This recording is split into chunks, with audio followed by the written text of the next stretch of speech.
नमस्ते। राष्ट्रिय सूचना आयोग र नेपाल टेलिभिजनको संयुक्त प्रस्तुति कार्यक्रम सूचना मेरो हकको आजको यो श्रृङ्खलामा यहाँहरूलाई हार्दिक स्वागत छ।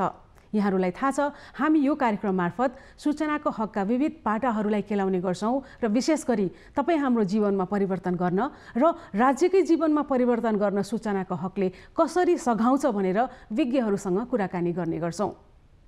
अनि अहिलेको सन्दर्भ हेर्ने हो भने सूचनाको हकको कार्यान्वयन त्यति सन्तोषजनक छैन भनेर विभिन्न ठाउँबाट कुराहरू उठ्न थालेका छन्। यो पनि त्यति बेला थाहा भयो जब हामीले यसको प्रयोग गर्न थाल्यौं भन्दा यसको सकारात्मक पाटो पनि छ। त्यसो त संविधानले यसलाई मौलिक हकको रूपमा स्वीकार गरेको छ अनि कानुनले पनि यसलाई व्यवस्थित गरिसकेको छ। अनि तपाईँ हामीले आफ्नो व्यक्तिगत सरोकारका कुरा र सार्वजनिक सरोकारका हरेक कुरामा प्रश्न गर्न सक्छौं, सूचना माग्न सक्छौं। तर हामीले यसो नगर्दिनाले आज सुशासनमा प्रश्न लागेको पनि विज्ञहरूले भनिरहेका छन्। त्यसो त जसले सूचना दिनुपर्ने जिम्मा लिएका व्यक्तित्वहरू छन् अथवा पदाधिकारीहरू छन्, तिनबाट पनि हामीले आशा गरे जस्तो गरी सूचना प्राप्त गर्न नसकेको कुरा पनि अगाडि आइ नै रहेको छ। समग्रमा भन्दा यो सूचनाको पारदर्शिता र यसको प्रणाली र यसको संस्कृतिमा नै आज प्रश्न उठाउनु पर्छ भन्ने कुरा गरिरहँदा आज हामी एउटा यस्तो व्यक्तित्वसँग कुराकानी गरिरहेका छौं जसले यो समयमा एउटा विशिष्ट एउटा पद पनि ग्रहण गर्नुभएको छ। त्यति मात्रै होइन कि विगत हेर्ने हो भने उहाँले पत्रकारिता, त्यो सँगसँगै राष्ट्रिय सूचना आयोगको पूर्व आयुक्तका रूपमा पनि आफ्नो कार्यलाई प्रस्तुत गरिसक्नु भएको छ र हाल उहाँ राष्ट्रपति कार्यालयमा राष्ट्रपतिज्यूको प्रेस सल्लाहकारको रूपमा हुनुहुन्छ। हामी स्वागत गर्न चाहन्छौँ किरण पोखरेलज्यूलाई। यहाँलाई कार्यक्रममा हार्दिक स्वागत छ। धन्यवाद। सबैभन्दा पहिला त हामी खुसी भएको छौँ, किन भन्दा यही सेटमा बसेर अथवा यही एनटिभीको यही हाम्रो कुराकानी गर्दाखेरि पहिला एउटा पत्रकार सञ्चारकर्मीको रूपमा, त्यसपछि गएर सूचना आयुक्तको रूपमा र अहिले महामहिम राष्ट्रपतिज्यूको प्रेस सल्लाहकारको रूपमा हामीले तपाईँलाई पाएका छौँ। प्रगति हुँदैछ। धन्यवाद छ। तपाईँहरूको शुभेच्छा रहिरहोस् र तपाईँहरूको शुभेच्छा अनुसारको यो जिम्मेवारी मैले कर्तव्य दायित्व निर्वाह पनि त्यसै गरी गर्न सकौँ भनेर म प्रार्थना गर्दछु। एकदमै त्यो पनि हामीले अपेक्षा गरेका छौँ र त्यससँग जोडेका कुराहरू पनि आज हामी चर्चा गर्नेछौँ। तर सबैभन्दा पहिला मैले पृष्ठभूमि भनिहालेँ, वर्तमान अवस्थामा यहाँले यो सूचनाको हकको कार्यान्वयनलाई चाहिँ कसरी हेर्नु भएको छ? सूचनाको हकको कार्यान्वयन खास गरी संविधानले प्रदान गरेको झन्डै 3 दशकभन्दा बढी लामो समय बिते पनि कानुनका रूपमा सूचनाको हक सम्बन्धी ऐन कार्यान्वयनमा आएको 16 वर्ष पुरा भइसकेको यो परिस्थितिलाई मूल्याङ्कन गर्ने हो भने र यसले परिलक्ष्य गरेका, यसले लोकतन्त्रलाई संस्थागत गर्न, यसले शासन प्रणालीलाई जवाफदेही बनाउन, उत्तरदायी बनाउन, सुशासन कायम गर्न जुन एउटा महान लक्ष्य राखेको छ, त्यो लक्ष्य अनुसार 16 वर्षमा जुन ढङ्गले कार्यान्वयन हुनुपर्थ्यो त्यो चाहिँ सन्तोषजनक विषय छैन। किन छैन भने यसका 3वटा पक्षहरू छन् यो कार्यान्वयनका। एउटा पक्ष भनेको यो नेपालको संविधान र सूचनाको हक सम्बन्धी कानुनले नेपाली नागरिकलाई प्रत्येक सार्वजनिक निकायमा रहेका सूचनाको अन्तिम मालिक तिमी हो, त्यसको अधिकार तिमीमा निहित छ, तिमी नै त्यसको मालिक हो है भनेर जुन अधिकार प्रदान गरेको छ जनता, माग पक्ष। अर्को भनेको त्यो जनतालाई अधिकार सम्पन्न गराउने, त्यो मालिकलाई त्यो सूचना प्रवाह गर्ने सप्लाई साइड अर्थात् सार्वजनिक निकाय, र तेस्रो भनेको नियामक निकाय सो राष्ट्रिय सूचना आयोग। राष्ट्रिय सूचना आयोगले आफ्नो कर्तव्य निर्वाह गरिरहेकै छ र थोर बहुत अब सप्लाई साइडले लोकतन्त्रमा सार्वजनिक निकायको सूचनाको अन्तिम मालिक जनता हो भनेर नबुझेको परिस्थिति छैन। नियत खराब राखेर आफूले गरेका व्यतिथिलाई ढाकछोप गर्नका लागि नजाने जस्तो गर्नु बाहेक साँच्चैकै कानुन नबुझेको अवस्था छैन। तर सबैभन्दा दुःखको कुरो के छ भने जसलाई संविधान र कानुनले तिमी चाहिँ लोकतन्त्रमा सर्वशक्तिमान हौ, तिमी चाहिँ त्यो सूचनाको अन्तिम मालिक हौ, तिमीले माग्नुपर्छ, तिमीले त्यो माग्यो भने मात्रै शासनलाई तिमीप्रति जवाफदेही बनाउन सकिन्छ, शासनलाई उत्तरदायी बनाउन सकिन्छ, सुशासन कायम हुन्छ भनेर अधिकार प्रदान गरेको त्यो आम नेपाली नागरिकमा चाहिँ अझै पनि घर घरमा दैलो दैलोमा यो विषय, यो अधिकारको चेतनाका बारेमा उनीहरूलाई जुन पुर्याउन सकेको छैन, यो चाहिँ सन्तोषको विषय छैन। यसमा चाहिँ यहीँनिर सूचनाको हक भन्ने बित्तिकै 2टा पाटो आउँछ होइन। एउटा त हरेक सार्वजनिक निकाय, जुन सार्वजनिक निकाय भन्नाले दर्ता भएका होइन, कानुन अनुसार दर्ता भएका हरेक सरकारी र सार्वजनिक निकायले आफ्नो जुन निर्णयहरू छ त्यो प्रत्येक 3-3 महिनामा प्रोएक्टिभ डिस्क्लोजर गर्नै पर्छ। अर्को चाहिने सूचना आवश्यकता अनुसार माग्ने कुरा भयो होइन। माग्ने कुरामा जनचेतनाको अभाव छ अथवा हामी पछाडि छौँ, तर दिने कुरामा जसले बुझ्नु भएको छ नि, उहाँहरूमा पनि अझै त्यो मानसिकता त गएन। दुईटै कुरामा सन्तोष गर्ने विषय छैन। एउटा त जनतालाई संविधान र कानुनले के भन्छ भने जनताले सूचना माग्न आउनु पर्दैन लोकतन्त्रमा। जनतालाई प्रत्येक सार्वजनिक निकायले आफूले गरेका काम कारबाही प्रक्रिया निर्णयका बारेमा 3 महिनामा तिमी आफै सूचित गर जनतालाई, सूचना प्रवाह गर, जसलाई प्रोएक्टिभ डिस्क्लोजर भन्छौँ। त्यो त अत्यन्तै दयनीय अवस्था छ त्यसको। जसले दिने गरेका छन् सरकारी कार्यालयहरू तिनले पनि झारा टार्ने गरी अथवा त्यसले एउटा चाहिँ खालि काम पुरा गर्नका लागि मात्र दिने, त्यो जुन 20वटा बुदामा राम्ररी दिनुपर्ने हो त्यो पनि नदिएको अवस्था छ। यो त एउटा सप्लाई साइडको अत्यन्त ठुलो संविधान र कानुनको पालना नगरेको भन्छु म, त्यो दयनीय अवस्था छ भने अर्कोतर्फ डिमान्ड साइडमा चाहिँ यसका बारेमा जानकारी अझै पनि पुगेको छैन म भन्दिनँ। 16 वर्षको यो बिचमा सूचना आयोग, राष्ट्रिय सूचना आयोगको चाहिँ अनेक प्रकारको प्रयास, त्यसपछि सूचनाका हकका अभियन्ताहरूको फरक परेको छ। त्यही भएर त प्रश्न उठिरहेछ। त्यही त प्रश्न उठेको हो। अभियन्ताहरूको चाहिँ अनेक खालको चाहिँ प्रयासबाट यो 16 वर्षमा सहरी क्षेत्रमा चाहिँ एउटा नागरिक बुझेका नागरिकको तहमा अब सूचनाको अधिकार छ है, मलाई चाहिँ प्रत्येक कार्यालयमा मेरो आफ्नो सरकारको र सार्वजनिक सरकारको सूचना माग्ने चाहिँ अधिकार छ भन्ने बुझेको छ। तर जसलाई चाहिँ राज्यको सुविधाकोबाट वञ्चित भएका, उत्पीडनमा परेका, जसले चाहिँ त्यो सूचनाको अधिकार प्राप्त थाहा पाएर यदि उनले प्रश्न गर्न जाने भने तिनीहरूलाई त्यो राज्यको सुविधा पनि प्राप्त हुन्छ। तिनलाई चाहिँ आवश्यकता छ। त्यो आवश्यकता भएका सूचना मागेर आफ्नो चाहिँ दैनिक जीवनमा चाहिँ राज्यले दिएको सुविधा उपभोग गर्न पाउने नेपाली नागरिक हुन्। त्यो तहसम्म चाहिँ अझै पनि पुग्न नसकेको विषय चाहिँ असन्तोषको विषय हो। जस्तो अब पालिकाहरूमा पुग्ने, प्रदेशमा पुग्ने कुरा त दोस्रो होला होइन। हामीले सिंहदरबारभित्रै घुम्यौँ भने पनि जस्तो कतिपय अवस्थाहरू छन् नि त, वडापत्ता राख्नुपर्ने होइन। अब जो चाहिने त्यहाँको सूचना अधिकारी हुन्छ उसको नम्बरसहित, फोन नम्बरसहित, फोटोसहित त्यो कुरालाई अगाडि ल्याउनु पर्ने भने जस्ता कुराहरू छन् होइन। हिजो आज मात्रै पनि म सरकारी तथा सार्वजनिक निकायहरू के लिडिङ सङ्घ संस्थाका म वेबसाइटहरू हेरिरहेको थिएँ मैले।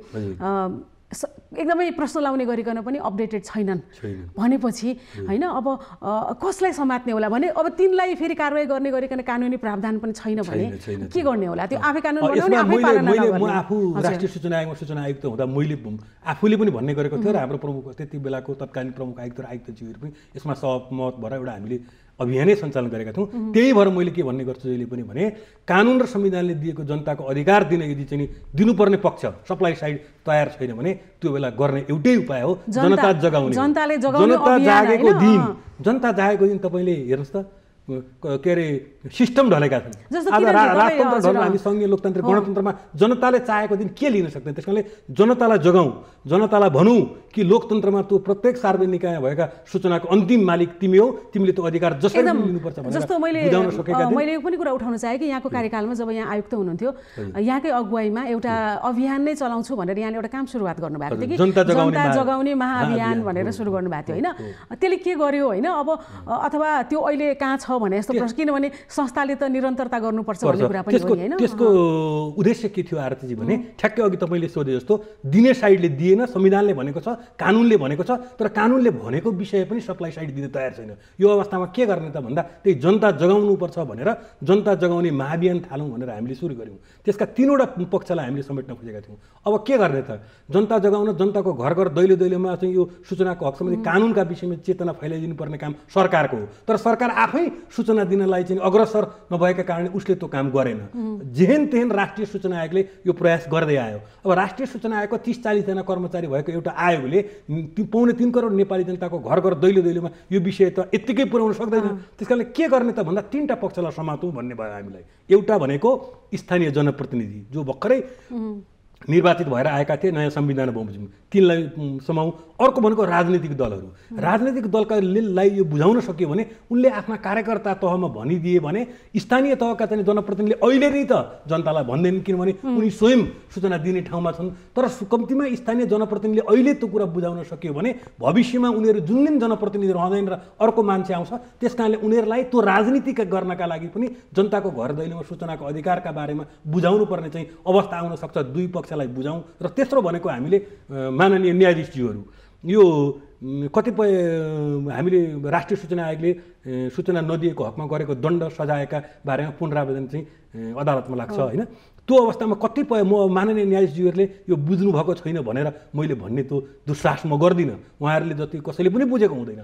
तर के हामीलाई चिन्ता थियो भने कहीँ न कहीँ सूचनाको हकको लोकतन्त्रको दर्शनसँग यसको के सम्बन्ध छ भनेर त्यो डेटमा चाहिँ माननीय न्यायाधीशजीहरूसँग पनि अन्तर्क्रिया गर्नुपर्छ भनेर यो 3वटा साइड हामीले करिब करिब स्थानीय तह 753वटै स्थानीय तहका प्रमुख उपप्रमुख, त्यसपछि चाहिँ नि महत्त्वपूर्ण राष्ट्रिय मान्यता प्राप्त राजनीतिक दलको केन्द्रीय समितिका सबै नेताहरूलाई यो कुरो चाहिँ हामीले भन्यौँ। सूचनाको हकको बारेमा 3 घण्टा 4 घण्टा हामीले छलफल गऱ्यौँ। त्यस्तै हामीले देशभरिका सबै उच्च अदालतका मान्य न्यायाधीशहरूसँग यो विषय पुर्यायौँ। यसको अर्थ के थियो भने उहाँहरू मार्फत जनताको घर घर दैलो दैलोमा चाहिँ यो विषय पुगोस् र जब जनता जाग्छन्, जनता जागेको दिन चाहिँ उनीहरूले आफ्नो अधिकार कठालो समातेर पनि लिन्छन् भन्ने एउटा पवित्र उद्देश्यसहित जनता जगाउने महाअभियान थालेका छौँ। म विनम्रतापूर्वक तपाईँको चाहिँ टेलिभिजन मार्फत अहिले राष्ट्रिय सूचना आयोगका चाहिँ प्रमुख आयुक्तज्यू र समग्र परिवारलाई के आग्रह गर्छु भने त्यो जनता जगाउने महाअभियान फेरि त्यसलाई चाहिँ देशव्यापी रूपमा लैजानुपर्छ भन्ने मलाई लाग्छ। यहीँनिर अब अभियानहरू पनि सुरु भयो हुन त्यो मानसिकतासँग जोडिएको कुरा हो होइन। आजको भोलि परिवर्तन हुँदै दशकौँ लाग्छ। जस्तो स्विडेनकै कुरा गर्ने हो भने जहाँ पहिलोचोटि सूचनाको हकका कुराहरू आए, अब 250 वर्षभन्दा बढी भइसक्यो र आज उनीहरूले यो छ भनेर भन्छन् भन्दा हाम्रोमा त अब सूचनाको हकको संवैधानिक कुरा आएको 3 दशक र हामीले सूचनाको कानुन पाएको 16-17 वर्षभन्दा बढी हुन सकेको छैन। तर यहीँनिर पनि यो राष्ट्रिय सूचना आयोगले यो कोभिडको समयको हाराहारीमा एउटा वेब बेस्ड सर्वे गरेको थियो कि यो स्थानीय तहहरूमा कस्तो छ, प्रदेशहरूमा कस्तो छ भनेर गरेको एउटा सर्वेमा यो मध्य प्रदेश र कोशी प्रदेशको अवस्था चाहिँ निराशाजनक भनेर उनीहरूको रिपोर्ट आएको छ। भन्दाखेरि यो जगाउने अभियानहरू गर्दा गर्दै पनि सायद यी प्रश्नहरूसँगै यो सर्वे पनि भयो होला। भन्दाखेरि यो जब जनतासँग जोडिएका निकायहरूले सूचनाको हकप्रति व्यवस्था गर्छन् अथवा उनीहरूलाई यो जरुरी लाग्दैन भने यो त गाह्रो सवाल हो नि। यो अत्यन्त गाह्रो सवाल हो। हामीले के कुरो यो माइन्ड सेटअपलाई चेन्ज गर्नुपर्छ आरतीजी भन्ने मलाई लाग्छ भने जस्तो प्रदेशकै कुरा गर्दा हामी राष्ट्रिय सूचना आयोगमा रहँदा त्यो बेला प्रदेश संरचना सुरु भइसकेको थियो। हामीले प्रत्येक प्रदेशमा गएर 2-3टा भ्याइनु सबै 2-3टा कोशी प्रदेशमा त हामी गएका थियौँ। त्यहाँका मान्य सभासदहरूलाई राखेर सांसदहरूलाई राखेर हामीले भन्यौँ कि तपाईँहरू अब यहाँ चाहिँ प्रदेश स्तरीय आयोग गठन गर्नुहोस्, किनभने तपाईँ आफू चाहिँ मलाई अधिकार सम्पन्न सङ्घले मलाई चाहिँ अधिकार दिएन के अरे केन्द्रमै राखो भनेर तपाईँ जब अधिकार मागिरहनु भएको छ भने तपाईँले पनि जनतालाई अधिकार दिने कुरामा कन्जुसै गर्नु भएन। त्यस कारण तपाईँ यहीँ प्रदेश स्तरमा एउटा चाहिँ सूचना आयोग चाहिँ गठन गर्न तपाईँहरू कानुन निर्माण गर्नुहोस् भनेर हामीले प्रेरित गऱ्यौँ। हामीले उहाँहरूलाई भन्यौँ, आग्रह गऱ्यौँ, विनम्रतापूर्वक उहाँहरूलाई आग्रह गऱ्यौँ। त्यसको अर्थ के थियो भने हुन त अहिले सङ्घीय कानुनले पनि नेपाली जनतालाई कुनै पनि प्रदेशका कुनै पनि कार्यालयमा सूचना माग्नका लागि कहीँ समस्या छैन, त्यही अन्तर्गत मागे हुन्छ। तर अप्ठ्यारो छ नि त। राष्ट्रिय सूचना आयोग काठमाडौँमा छ, त्यसका शाखाहरू छैनन्। पुनरावेदन गर्नु पर्यो भने काठमाडौँ आउनुपर्छ। सूचना मानिसले दिँदैन, 7 दिन कुर्नुपर्छ, 15 दिन कुर्नुपर्छ, 35 दिनपछि फेरि सूचना आयोग आउनुपर्छ, केन्द्रमा आउनुपर्छ। यो सबै झन्झटबाट मुक्त गर्न जब सङ्घलाई अरू कुरामा आफूलाई के अरे प्रदेशलाई सिद्धान्त र अथवा यो त आवश्यक कुरा भयो, कारबाहीको तहमा त चुनौती छ नि। प्रश्न त्यो हो कि कारबाहीको तहमा 2टा कुरो छ। एउटा चाहिँ अब के गर्नुपर्छ भन्ने मलाई लाग्छ भने हामी आयोगमा रहँदा केही यसको कार्यान्वयनमा देखिएका जटिलतालाई चाहिँ समाधान गर्नका लागि चाहिँ कानुन संशोधन गर्नुपर्छ भनेर हामीले एउटा सिफारिस मेरै जस्तो बागमती प्रदेशले बनाएको कानुनमा ठुलो प्रश्न लाग्यो। त्यो कानुन चाहिँ सूचनाको हकको जुन लोकतन्त्रसँग जोडिएको दर्शन हो, त्यो दर्शनसँग मेल खाएको राजनीतिक दलहरू राजनीतिक व्यक्तित्वहरूलाई सूचनाको हकभन्दा माथि राखेर निर्माण गरेको कानुनले केही काम गर्ला त त्यसले त्यो मेल खाएको छैन। त्यसलाई सुधार गरेर प्रादेशिक सूचना आयोगै गठन गर्नुपर्छ। जस्तो हिजो आज एउटा तपाईँलाई पनि यो कुरा जानकारी नै होला, कस्तो समाचार अथवा कस्तो कुरा बाहिर आइरहेछ भन्दाखेरि यो हाम्रो प्रदेश र स्थानीय तहमा यति कर्मचारीहरूको कमी अभाव भएको चरम अभावमा छ अहिले होइन। त्यसले गर्दाखेरि सामान्य दैनिक कामहरू गर्न पनि उहाँलाई अप्ठ्यारो भइरहेछ भने यो सूचनाको हक सम्बन्धी कुरा भनेको फेरि अहिले आएर उहाँहरूलाई छुट्याएर विशेष लाग्छ भने यसमा ध्यान दिने कुरामा त यो कर्मचारीको अभावले जस प्रशासकीय अधिकृत नै हुनुहुन्न कति धेरै ठाउँहरूमा होइन भन्दाखेरि त्योभन्दा तलको कर्मचारीहरू हुनुहुन्न भन्दाखेरि यसले त प्रश्न लगाए नि फेरि उहाँहरूलाई यो समस्या छ, यो छैन म भन्दिनँ। तर अब मैले भन्नुपर्दा के हो भने किनभने अहिले पनि सूचनाको हक भनेको लग्जरी लाग्छ उहाँहरूलाई, बेसिक निड लाग्दैन के, लग्जरी लाग्छ उहाँहरूलाई होइन। त्यही बुझाइको अभाव छ। हामीले लोकतन्त्र ल्यायौँ तर हामीले मानसिकता परिवर्तन गर्न सकेनौँ। हामीले संस्कार पनि लोकतान्त्रिक बनाउनुपर्छ। जनतालाई आफूले गरेको निर्णय, आफूले तिरेको कर बाट सञ्चालन हुने कार्यालयका हरेक विषयको सूचना पाउने अधिकार दुनियाँमा हुन्छ लोकतन्त्रमा। अनि त्यो विषय चाहिँ जनताको न्यूनतम आवश्यकता हो भनेर हामी बुझ्दैनौँ भने हामीले लोकतन्त्रका ठुल्ठुला भाषण गर्नु चाहिँ कुरा मात्र हुन्छ। त्यस कारणले यो बेसिक निड हो जनताको। सूचना सबैभन्दा पहिलो आवश्यकता हो। जनताका अन्य आवश्यकताहरूको परिपूर्ति गर्न सूचना पहिलो आवश्यकता। त्यस कारण यसलाई चाहिँ लग्जरी ठानिन्छ भने त्यो गलत हो। यहाँनिर एउटा अर्को कुरा पनि आउँछ। तपाईँले महत्त्वपूर्ण कुरा गर्नुभयो। यो संस्कार हो, यो जीवन संस्कार हो कि जीवनशैली होस् होइन। सूचनाको प्रणाली पारदर्शी हुनु भनेको, तर अहिले नभएको अवस्थामा र पदाधिकारीहरूले नदिएको अवस्थामा त्यो जबसम्म संस्कारको निर्माण हुँदैन, अलिकता दिने व्यक्तिहरूलाई पनि कुनै न कुनै बाध्यात्मक अवस्थामा राख्नुपर्ने हो कि जस्तो कानुनले नदिँदा के हुन्छ अथवा प्रोएक्टिभ डिस्क्लोजर नगर्दा के हुन्छ, नदिँदा के हुन्छ भन्ने त छ कानुन। किनभने सूचना दिएन भने दण्ड गर्ने विभागीय कारबाही गर्ने व्यवस्था छ। तर प्रोएक्टिभ डिस्क्लोजर गर्दा के गर्ने भन्ने चाहिँ प्रष्ट व्यवस्था छैन। घुमारा छ। घुमारा के छ भने राष्ट्रिय सूचना आयोगको आदेश पालना नगर्नको लागि दण्ड गर्ने कारबाही गर्ने व्यवस्था छ, जरिमाना गर्ने। तर प्रोएक्टिभ डिस्क्लोजरकै लागि त्यो हो भन्ने किटानी साथ नहुँदा एकमुष्ट रूपमा कारबाही गर्न असजिलो छ। एक एक गरेर उसलाई चाहिँ घुमाएर राष्ट्रिय सूचना आयोगले गरेको भनेको आदेश पालना नगरेको भनेर गर्ने व्यवस्था छ। त्यस कारणले अबदेखि त्यो मेरै संयोजकतामा गठित समितिले संशोधनको जुन प्रावधान बुझाएको छ सरकारलाई, त्यसमै भनेको छ त्यो गर्नुपर्छ। यदि त्यसरी प्रोएक्टिभ डिस्क्लोजर नगर्ने कार्यालयलाई बजेट रोक्का गर्ने हो कि त्यो सम्बन्धित कर्मचारीलाई कारबाही गर्ने हो कि भन्ने व्यवस्था चाहिँ कानुनमा हाल्न जरुरी छ। एउटा अर्को पनि जरुरी छ। अर्को के जरुरी छ म स्मरण गराउन चाहन्छु। त्यसमा पनि त्यो बुँदा छ। सूचना अधिकारीलाई सबै शाखाले सूचना दिँदैनन्, नदिन सक्छन्। जस्तै भनौँ लेखाले त लेखाले त दिनै मान्दैन, तर दण्डित हुनुपर्छ सूचना अधिकारी। त्यसकारण सूचना अधिकारीलाई सूचना आयोगले सूचना तिमीले किन दिएनौ भनेर प्रश्न गर्दा सूचना अधिकारीले उसलाई अर्कै शाखाले सूचना नदिएको कुरा चाहिँ प्रमाणित हुन्छ भने त्यो सम्बन्धित शाखा पनि कारबाहीको दायरामा आउने गरी कानुनी व्यवस्था हुनुपर्छ भन्ने मलाई लाग्छ। यहीँनिर सूचना लिने र दिने सवालमा पनि यदि मैले कुनै सूचना माग गर्छु कुनै निकायसँग र उसले दर्ता गर्छ र सूचना दिनलाई आनाकानी गर्छ भने मात्रै ऊ चाहिँ सजायको भागी हुन्छ। तर यदि उसले मेरो निवेदनै दर्ता गर्दैन, मैले भनेको कुरालाई रजिस्टरै गर्दैन भने त अनि उसलाई कसरी हामीले कानुनको दायरामा ल्याउन सक्छौँ? किन धेरै केसमा यस्तो हुन्छ कि होइन। त्यो चाहिँ हाम्रो पालामा पनि एकचोटि परेको थियो। यदि रिट पुर्याएर लगेको निवेदन नेपाली नागरिकको प्रमाणको प्रतिलिपि र निवेदन लगेको रिट पुर्याएको निवेदन दर्ता भएन भने राष्ट्रिय सूचना आयोगले त्यसलाई चाहिँ पुनरावेदन लिइदिन सक्ने अवस्था आउन सक्छ। त्यसमा नेपाली नागरिकले चिन्ता लिनु पर्दैन। यदि रिट तपाईँले पुर्याएर निवेदन र नागरिकतासहित तपाईँ चाहिँ प्रस्तुत हुनुभएको छ तर सूचना अधिकारीले त्यसलाई चाहिँ कारबाहीको प्रक्रियामा ल्याउँदैनन् भने तपाईँ राष्ट्रिय सूचना आयोगमा भन्न जान सक्नुहुन्छ। त्यो बेलामा सोझै पुनरावेदन पनि राष्ट्रिय सूचना आयोगले गर्न सक्ने व्यवस्था छ। अब यहीँनिर अर्को कुरा जस्तो सूचनाको वर्गीकरणको सवालमा पनि एउटा विवाद छ जहिले पनि होइन। जस्तो मुख्य सचिवज्यूको अध्यक्षतामा गठन हुने जुन एउटा समिति छ त्यसले गर्ने भन्ने कुरामा हालै केही समय अगाडि मात्रै ठुलो विवाद भएर भइसकेको कुरा पनि सर्वोच्च अदालत गएर फर्किनुपर्ने अवस्था आयो होइन। भन्दाखेरि यो सूचनाको वर्गीकरणमा प्रश्न लाग्नु के यो विभिन्न सार्वजनिक निकाय अथवा सरकारी निकायहरूले सूचना दिनलाई अप्ठ्यारो हुनमा कारण हो कि त्यो बहाना मात्रै हो? बहाना हो। सरकारी निकायहरूले सूचनाको हक सम्बन्धी ऐन 2064ले जुन भनेका 5 प्रकारका जुन चाहिँ बाहेकका सूचना छ त्यो सबै सूचनाहरू चाहिँ दिनका लागि नदिने सूचनाहरू चाहिँ वर्गीकरण गर्नुपर्ने हो। तर उहाँहरू दिनुपर्ने सूचनालाई पनि वर्गीकरणका नाममा गोप्य राख्न चाहनुहुन्छ। त्यसै कारणले सूचनाको वर्गीकरण हुनु त्यो पनि एउटा कारण बताइन्छ। यो एकदम त्यो दिन नचाहने बहानाका लागि उहाँहरूले के गर्नुहुन्छ भने दिनै पर्ने सूचना कुनै वर्गीकरणमै राख्नु नपर्ने दिनुपर्ने सूचनालाई पनि उहाँहरूले 5 प्रकारको भित्र चाहिँ परिभाषित गरेर वर्गीकरणमा पारेको हुनाले यो कठिनाइ उत्पन्न भएको। अनि मुख्य सचिवको अध्यक्षतामा जुन समिति गठन हुन्छ त्यसले पनि काम त सकाइदिए हुन्थ्यो नि त। किन विवादित हुन्छ? किन उहाँहरूले सम्बन्धित पक्षहरूको राय लिन सक्नुहुन्न? अब उहाँहरूले फेरि चाहिँ त्यो 5 प्रकारका भित्र राख्ने उहाँहरूको चाहना हुन्छ।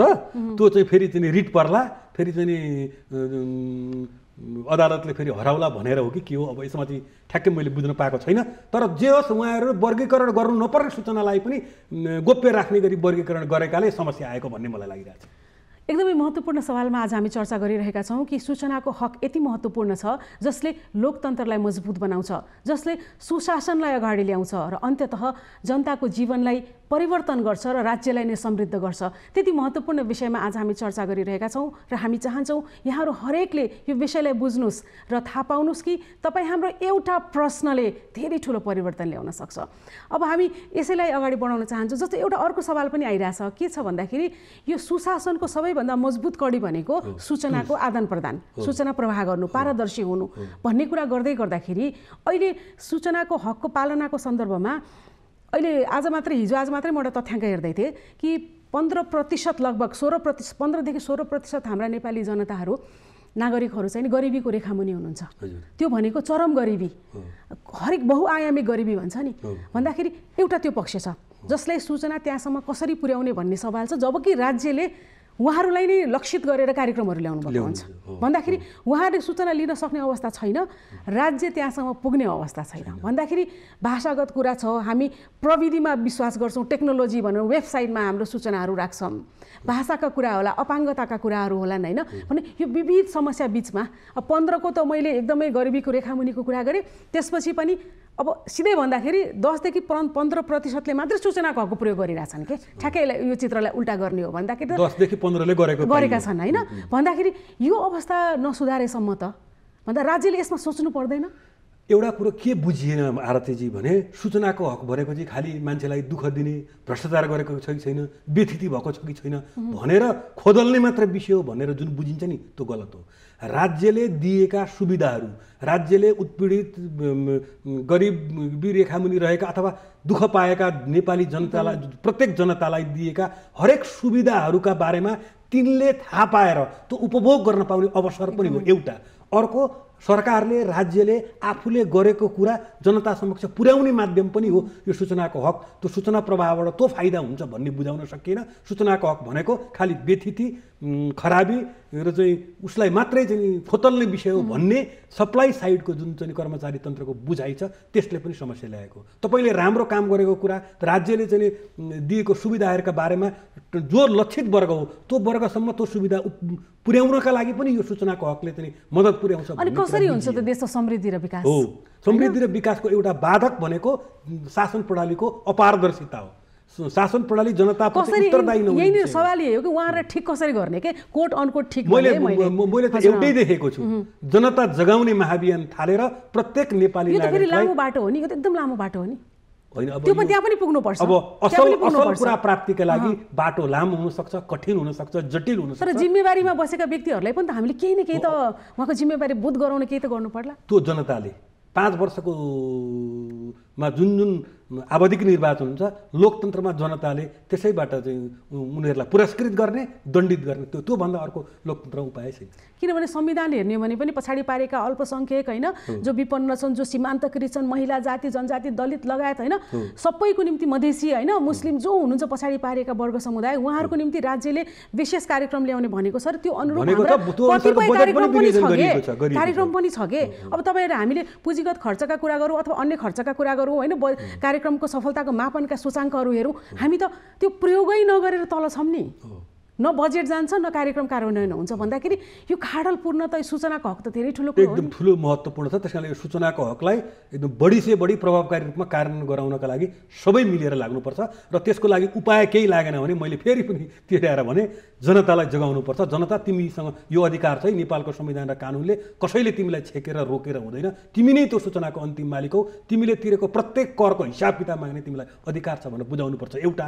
र दोस्रो कुरो म एउटा आग्रह गर्छु आज आरती तपाईँको टेलिभिजन मार्फत, यति महत्त्वपूर्ण कुरो लोकतन्त्रलाई सुदृढ बनाउने, शासन प्रणालीलाई जनताप्रति उत्तरदायी बनाउने, जवाफदेही बनाउने, भ्रष्टाचार नियन्त्रण गर्ने यति महत्त्वपूर्ण टुल छ सूचनाको हक। तर यो बुझेका केही व्यक्तिहरूले यसलाई चाहिँ कता कता आफ्नो आग्रह सान्नको लागि, कसैमाथि चाहिँ दुराशय राखेर उसलाई रिस सान्नका लागि यसको प्रयोग गरिदिँदा, अनावश्यक झन्झट दिने काम गर्दा, यसको प्रयोग गरेर दुःख दिने काम गर्दा कतै सूचनाको हक खराब हो कि भनेर दुष्प्रचारहरू हुने खतरा बढिरहेको छ। यो पनि प्रयोगको क्रममा आउने कुरा नै होला नि, प्रयोग हुँदै गर्दा आउने के विकृतिहरू जो आवश्यकतामा परेका नेपाली नागरिक छन् उनमा यो विषय नपुग्नु, तर केही मानिसहरूले अनावश्यक रूपले मानिसलाई झन्झट दिने गरी, मानिसलाई दुःख दिने गरी, रिस सान्ने गरी आग्रह पुरा गर्नका लागि यसको प्रयोग गरिदिँदा यो चाहिँ कस्तो म तपाईँलाई तुलना गर्न चाहन्छु।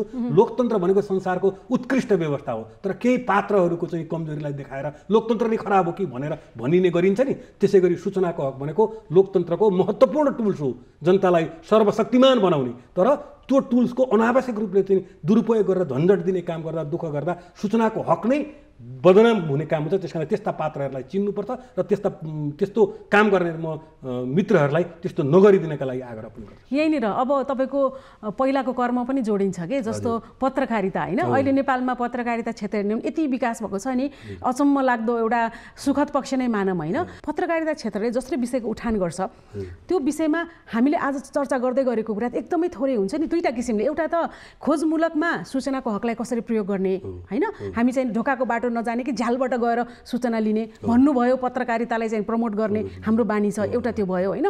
अर्को कुरा चाहिँ राजनीतिभन्दा विषय नै नहुने के, ठुला ठुला नेताहरूको 5 जना 10 जना नेता भन्दा बाहेक पत्रकारिताको विषय नै नहुने। र अर्को कुरा एउटा सामान्य ठाउँमा सामान्य समयमा हामीले आज चर्चा गर्दै गरेका सूचनामूलक कुराहरू मात्रै पनि हामीले बोलिदिने हो भने त जनताले त्यो कुरा लिएर आफ्नो अधिकारको निम्ति अगाडि आउन सक्नुहुन्छ नि भन्दा पत्रकारिता क्षेत्रमा त ठुलो प्रश्न लाग्ने अवस्था छ नि। पत्रकार मित्रहरूलाई म एउटै मात्र कुरा के भन्छु भने, म पनि अब त्यही फिल्डको मानिस भएको हुनाले पत्रकारिता क्षेत्रको विकास यो 6 सालको बहुदल आएपछि एकदम उत्कर्षमा पुगेको छ। तर एउटा प्रश्न छ, कन्टेन्ट माथिको विश्वसनीयतामा प्रश्न उठाइरहेछ सोसाइटीले। त्यो चाहिँ अघि तपाईँले भने जस्तो हाम्रो समाचार सङ्कलन गर्ने जुन प्रणाली छ, गलत प्रणाली, त्यसले गर्दा हो। त्यस कारणले यो सूचनाको हकको उहाँहरूले प्रयोग गर्नुभयो। खासमा करेन्ट इस्युमा त यो सम्भव हुँदैन, तर डेथ स्टोरीहरू गर्दा, सङ्गठित अपराधका चाहिँ समाचार बनाउँदा, भ्रष्टाचारका चाहिँ गर्दा होइन, अनुसन्धानमूलक समाचार गर्दा सूचनाको हकको प्रयोग गरेर प्रमाणित सूचना लिएर गरिदिनु हो भने सोसाइटीले अहिले पत्रकारहरूको कन्टेन्टमाथिको जुन प्रश्न उठाउने गरेका छन् त्यो अन्त्य हुन्छ र सत्य, तथ्य र विश्वसनीय पत्रकारिताको प्रारम्भ हुन्छ। यसप्रतिको विश्वास अझ बढ्छ, एउटा कुरो। दोस्रो कुरो, उहाँ पत्रकारहरूले बुझ्नुपर्ने कुरा के हो भने प्रेस तथा अभिव्यक्ति स्वतन्त्रताले उहाँहरूलाई प्रकाशन गर्ने अधिकार दिन्छ, तर कसैलाई सूचना दिन बाध्य पार्दैन त्यो कानुनले। तर सूचनाको हक यस्तो एउटा टुल्स हो, उहाँहरूको लागि पनि बुझ्नुपर्ने कुरा। यसको महत्त्वको बारेमा उहाँहरूले प्रकाश पार्न जरुरी छ भन्ने मैले किन ठान्छु भने सूचनाको हकले चाहिँ सार्वजनिक निकायलाई कुनै पनि व्यक्तिलाई सूचना दिनै बाध्य बनाउँछ, तर अरू कानुनले बाध्य पार्दैन।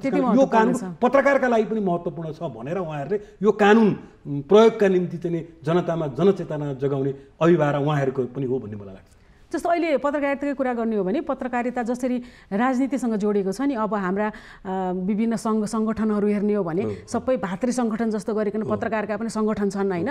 भने हामी एउटा राजनीतिबाट प्रभावित भएर पत्रकारिता गरिरहेछौँ भने हामी कहाँ भुइँ मान्छेको कुरा गर्छौँ र हामी त माथिकै कुरा गर्छौँ भन्ने पनि आरोप छ। त्यो गलत हो। लोकतन्त्रमा म पनि एउटा त्यस्तै खालको सङ्गठनको चाहिँ अध्यक्ष भएर आएको आरती, तर मैले त्यसलाई बदल्ने प्रयत्न गरेँ। कति सकिने थाहा छैन, बदल्ने प्रयत्न गरेँ। तपाईँ पत्रकार हो भने कम्तीमा तपाईँको आस्था हुनसक्छ, तपाईँले काहीँ मतदान गर्न पाउनुहुन्छ, तर तपाईँ पत्रकार हो भने सार्वजनिक रूपमा देखिने गरी तपाईँ कुनै राजनीतिक दलको सदस्य भएर हिँड्नुभयो भने तपाईँको विश्वसनीयतामाथि सोसाइटीले सधैँ प्रश्न उठाउँछ। तर त्यो किन भइरहेछ भन्ने कुरा गर्दै गर्दा म राजनीतिसँग पनि थोरै जोड्छु होइन। जस्तो के भनिन्छ, मूल सफा भएको त पानी पनि सफा आउँछ होइन, यही सोसाइटीको प्रडक्ट हो। राजनीति, पत्रकार, तपाईँ हामी सबै यसै। अनि यहीँनिर कस्तो छ भन्दा सूचनाको हक भन्ने कुरा त हाम्रो राजनीतिक दललाई पनि लाग्छ। सूचनाको हक सम्बन्धी कानुनको दफा 64 को 2 ले राजनैतिक दललाई पनि सार्वजनिक निकायको रूपमा अहिले अगाडि ल्याएको छ भने अब उहाँहरूले चाहिँ नि फेरि सूचनाको हकको पालना गर्नु नपर्ने, आफ्ना खर्चहरू सार्वजनिक गर्न नपर्ने, मागेको सूचना त कहाँ दिने, त उहाँहरूको त त्यो प्रवृत्ति संस्कार नै छैन भने यहाँहरूले पनि आफ्नो कार्यकालमा मलाई जहाँसम्म सम्झना छ यो राजनीतिक दललाई पनि यस सम्बन्धी सचेत गराउने, आदेशै जारी गराउने के गर्नु भएको थियो भन्दाखेरि, तर खै त अब सक्नुहुन्छ र सकिन्छ उहाँहरूलाई 180 वटा जस्तो लाग्छ मलाई। त्यो बेला निर्वाचन आयोगमा दर्ता भएका राजनीतिक दलका अध्यक्षका नाममा आदेश जारी गर्यौँ। केही दलले न्यूनतम सुरु पनि गरे जस्तो लाग्छ त्यो बेला, तर अहिलेसम्म उनले पालना गर्नुपर्ने गरी गरेको छ। यसको उद्देश्य के थियो भने त्यो जुन दफा 2 मा चाहिँ सार्वजनिक निकायको परिभाषामा राजनीतिक दललाई राख्नुपर्ने कारण उद्देश्य के हो चाहिँ आरतीजी भने कि लोकतन्त्रमा शासन प्रणाली आज कति पारदर्शी हुन्छ, कति सुशासित हुन्छ, त्यो कति चरित्रवान छ शासकहरू, सत्तामा बसेकाहरू कति चाहिँ आचरणशील भन्ने कुरा चाहिँ राजनैतिक दलका नेता र कार्यकर्ताको अनुहारबाट देखिने हो। त्यस कारणले सरकारलाई सुशासित गर्ने हो भने, सरकारलाई आचरणशील बनाउने हो भने, सरकारमा रहेकाहरूलाई चरित्रवान बनाउने हो भने राजनीतिक दलको नेता कार्यकर्ता नै आचरणशील, चरित्रवान र सुशासित हुनुपर्छ भनेर कानुनै टेर्नु न उहाँहरु म भन्दैछु। फेरि यति मात्रै होइन, सुन्नु न, उहाँहरुले बनाएको कानुन हो नि यो त, उहाँहरुले बनाएको कानुन हो नि, त्यही भन्दैछु। त्यो भनेर राजनीतिक दलले पनि सूचनाको हक सम्बन्धी ऐनको पालना गर्नुपर्छ भनेर त्यहाँ राखिएको हो। त्यो अनुसार हामीले बुझाउने प्रयत्न गरेर आदेश पनि जारी गर्यौं, तर त्यसलाई कसैले पालना गर्नु भएन। अब यहाँ दण्डको कुरा छ, सबै कुरा सधैँलाई चाहिँ कानुनको डन्डा देखाएर मात्र पालना हुँदैन। त्यसकारणले म के विनम्रतापूर्वक आग्रह गर्छु भने कुन राजनीतिक दल पारदर्शी हुन चाहिरहेको छैन, कुन राजनीतिक दल जनतालाई सूचना प्रवाह गर्न चाहिरहेको छैन भन्ने कुरा त्यो पत्रकारहरूले चाहिँ यसलाई बाहिर लगिदिनुपर्छ। त्यसपछि सबैलाई दण्ड गर्ने अन्तिम अधिकार भनेको नेपाली जनतालाई छ।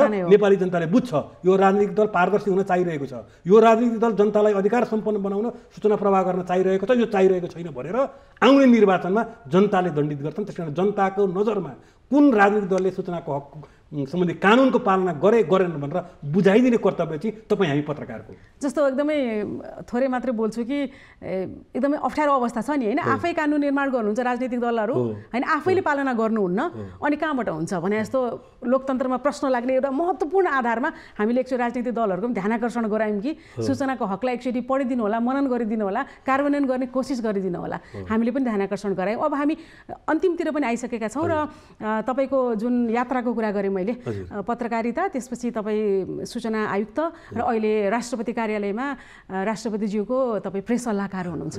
अब यति बुझेको मान्छे त्यहाँ जानुभएको छ है, के फरक गर्नुभयो तपाईँले? होइन, अब यो म त्यहाँ गएपछि सूचनामा गर्ने हो मैले, होइन? प्रेस भन्ने बित्तिकै सूचनामा गर्ने हो। सूचनामा के फेरबदल आयो त?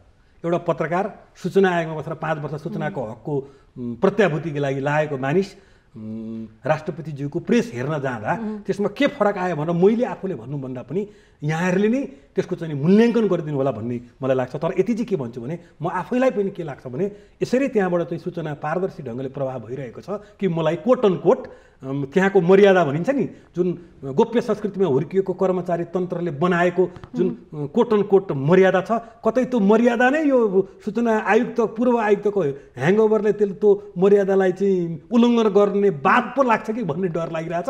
बाँकी मूल्याङ्कन गर्ने काम तपाईँहरूको। एकदमै हजुर, कस्तो भन्दा नि यो अब हामीले यो संवैधानिक अधिकार भन्छौँ, होइन? सूचनाको अधिकार भने संविधानले दिएको अधिकार हो, अनि संविधानको संरक्षण भनेर राष्ट्रपतिज्यूलाई भनिन्छ र राष्ट्रपतिज्यूले यदि यो कुरामा कुनै पहल गर्न सक्ने अवस्था हुन्छ कि हुँदैन, एउटा सूचनाको संस्कार, एउटा प्रणाली विकास गर्नको निम्ति भन्ने पनि एक थरीको भनाइ छ। फेरि अर्को तरिकाले के पनि भन्छन् भन्दाखेरि अलिकति राष्ट्रपतिज्यूको भूमिका यदि यस्तो भयो भने ओभर स्टेपिङ भन्छ नि, अलिकति हामी अगाडि जुन बढ्न हुँदैन, एउटा संवैधानिक दायरा हुन्छ भन्ने कुरा पनि एकातिर छ। यी कुराले कसरी भूमिका चाहिँ के हुन्छ राष्ट्रपति कार्यालय? राष्ट्रपतिज्यू आफ्नो संवैधानिक दायित्व कर्तव्यप्रति पूर्ण सचेत हुनुहुन्छ। जहाँसम्म सूचना प्रवाहको विषयसँग यो यहाँले जोडेर हेर्नुभयो, सामान्य राष्ट्रपति रामचन्द्र पौडेलज्यूको जीवनै लोकतन्त्रका लागि समर्पित जीवन हो। उहाँको धेरै लामो सङ्घर्ष छ यो लोकतन्त्र ल्याउनका लागि। त्यस कारण त्यो लोकतन्त्रका मूल्य मान्यताहरूको स्थापनाका लागि उहाँ अत्यन्त समर्पित मानिस हो। सूचना प्रवाह चाहिँ त्यसको एउटा अवयव हो, एउटा कन्टेन्ट हो, एउटा इलिमेन्ट हो। त्यो इलिमेन्टमा उहाँ चाहिँ मलाई लाग्छ समकालीन राजनीतिज्ञहरूमध्ये सबैभन्दा बढी जनतालाई सूचना प्रवाह गर्नुपर्छ भन्ने त्यो लोकतन्त्रको मूल दर्शनसँग अत्यन्त निकट रहेर काम गर्ने चाहिँ एउटा नेता पनि भएको नाताले उहाँ हुँदा अरू बेला भन्दा स्वभावैले बढी जनताले सूचना थाहा पाउँछन् भन्ने मलाई विश्वास छ। र यहाँहरूले मूल्याङ्कन गर्नुभयो भने यो 9 महिनाको समयमा सूचना प्रवाहमा सायद त्यही अनुसारको चाहिँ काम भयो भन्ने लाग्छ। संस्कारी विकास गर्नको निम्ति राष्ट्रपति कार्यालयले के भूमिका निर्वाह गर्न सक्छ कि सक्दैन? समग्रतामा एउटा फरक आफैले पहिलेको भन्दा परिवर्तन देखाएर त्यो भूमिका निश्चय नै गर्न सकिन्छ। त्यो क्रम सुरु छ भन्ने मलाई लाग्छ। अब धेरै महत्त्वपूर्ण विषयमा आज हामीले चर्चा गऱ्यौँ होइन। यो विषय त यस्तो विषय हो जुन विषयमा हामीले सदैव आवाज उठाइराख्नुपर्छ र भनिहाले तपाईँ पत्रकारितादेखि यहाँसम्म पुगन्जेलसम्म पनि तपाईँको एउटा पक्ष भनेको यो मजबुत रूपमा तपाईँले समात्नै भएको छ, त्यसमा हामीलाई खुसी पनि लागेको छ र अझ बढी भूमिकाको र अझ बढी यसमा फरक पार्नुहुन्छ भन्ने पनि हामीले आशा गरेछौँ, किनभने आशा गर्ने ठाउँमा पुग्नु पनि यहाँहरूको शुभेच्छा ममा रहिरहोस्। एकदमै। अब जाँदै गर्दा अन्तिममा राष्ट्रिय सूचना आयोगको पनि अवस्था यदि भौतिक र आर्थिक हिसाबले हेर्ने हो भने एउटा कानुनी र संवैधानिक स्थितिले हेर्ने हो भने पनि त्यति धेरै अरूको तुलनामा राम्रो छैन होइन। भन्दा राज्यले अरू संरक्षण र अलिकति हेर्नुपर्ने अवस्था राष्ट्रिय सूचना आयोगको पनि छ भन्दाखेरि अब यो राष्ट्रिय सूचना आयोग गरेर मात्रै भएन, प्रादेशिक संरचनामा गइसकेपछि प्रदेशले पनि हेर्नुपर्ने कुरा छ भन्दाखेरि कसरी अगाडि लाग्ने होला त? कहाँबाट के भइदिएदेखि अलिक तीव्र बाटो पनि हामीले समात्न जरुरी छ। पहिलेबाट त हामीले पहिलेदेखि भन्दै आएका हौँ, अलिकति सोसाइटीमा यसको रिकग्निसन पनि महत्त्वपूर्ण हुँदो रहेछ। हुन त दण्ड सजाय गर्ने भूमिका अन्य आयोगहरूलाई छैन, राष्ट्रिय सूचना आयोगलाई छ। त्यस कारणले अरू संवैधानिक नहुँदा पनि यसको अधिकारको दृष्टिकोणले राष्ट्रिय सूचना आयोगको अधिकार धेरै छ। तर सोसाइटीमा चाहिँ संवैधानिक भयो भने अलिकति यसको महत्त्व बढी हो कि भन्ने बुझाइ त्यो ठिक होइन। तर त्यो बुझाइका कारणले, किनभने दुनियाँमा लोकतन्त्र भएका मुलुकहरूमा निर्वाचन आयोग, लोकसेवा आयोग जस्तो र चाहिँ महालेखा परीक्षक बाहेक हुने संवैधानिक निकाय सूचना आयोग हो। तर हामी कहाँ चाहिँ त्यो सूचना आयोगलाई अलिकति व्यवस्था गरिएको हो कि जस्तो लाग्छ। त्यस कारण संवैधानिक बनाउनुपर्छ, संविधानमै परिवर्तन गरेर भन्ने एउटा हाम्रो पहिलेदेखि माग त्यो गरियोस् भन्ने। तर अहिले तत्काललाई चाहिँ राष्ट्रिय सूचना आयोगबाट सरकारले गर्नुपर्ने जम्मै सूचना को हक सम्बन्धी चाहिँ जनचेतना अभिवृद्धि गर्ने दायित्व पनि सूचना आयोगकै भन्ने ठान्ने। तर 30-35 जना कर्मचारीको र त्यो संरचनाले राष्ट्रिय सूचना आयोगले सम्भव छ गर्न सक्दैन। त्यसकाले त्यसका चाहिँ दायराहरू, त्यसको चाहिँ स्रोत साधनहरूमा चाहिँ बढाउनुपर्छ भन्ने मलाई लाग्छ। अर्को कुरा चाहिँ सूचना आयोगले सूचनाको हकको कार्यान्वयन गर्दा देखिएका कठिनाइहरू महसुस गरेर कानुन संशोधनको चाहिँ सिफारिस सरकारमा बुझाएको छ। त्यो कानुन संशोधन गरिदिनुपर्छ भन्ने मलाई लाग्छ। र सूचना आयोगलाई जम्मै जनचेतनाको बर्डन नदिएर सरकार स्वयंले पनि त आफूले ल्याएको राजनीतिक दलहरूले चाहिँ संसदबाट पारित गरेको कानुनका बारेमा जनतालाई तिम्रो यो अधिकार छ है, लोकतन्त्र आएपछिको तिम्रो यो अधिकार प्राप्त भएको छ भनेर भनिदिने दायित्व त सरकारको, राजनीतिक दलको पनि हो नि। उहाँहरूले चाहिँ त्यो जनचेतना अभिवृद्धिको काम अलिकति लिएर राष्ट्रिय सूचना आयोगलाई मजबुत बनाइदिनु भयो भने संविधानले, कानुनले परिकल्पना गरेको लोकतन्त्रको सुदृढीकरण र यसप्रति जनताको भरोसायोग्य लोकतन्त्र हुने अवस्था सिर्जना हुन्छ भन्ने मलाई लाग्छ। हजुर, धन्यवाद किरण पोखरेलज्यू, यहाँको महत्त्वपूर्ण समय र विचारको निम्ति धेरै धेरै धन्यवाद छ। यहाँलाई पनि धन्यवाद छ। सुशासन लोकतन्त्रको सबैभन्दा महत्त्वपूर्ण जग हो अनि पारदर्शिता र जवाफदेही लोकतन्त्रका आधारहरू हुन्। अनि यी सम्पूर्ण कुरा हुनको निम्ति सूचनाको हकको कार्यान्वयन सबैभन्दा महत्त्वपूर्ण पक्ष हो। त्यसैले राज्यले अब गम्भीर भएर सूचनाको हक सम्बन्धी अथवा भनौँ सूचना आदान प्रदान र प्रवाह गर्ने सम्बन्धमा एउटा संस्कृतिकै विकास गर्नुपर्ने आवश्यकता छ। यो एकातिर राज्य पक्षले गर्ने कुरा भयो भने अर्कोतिर हामी एकदमै आग्रह गर्न चाहन्छौँ, तपाईँ हाम्रो चासोले, तपाईँ हाम्रो एउटा सानो प्रश्नले पनि हामी लोकतन्त्रलाई मजबुत बनाउने काम गर्न सक्छौँ र सूचनाको हकलाई कार्यान्वयन गर्न सक्छौँ। हस्त आजलाई हाम्रो कार्यक्रम यति नै। आगामी अर्को कार्यक्रममा हामी फेरि भेट्नेछौँ। त्यतिन्जेल तपाईँहरू नेपाल टेलिभिजन हेर्दै रहनुहोला र आफू छेउछाउका हरेक कुरामा प्रश्न पनि गर्दै रहनुहोला। हस्त, नमस्ते।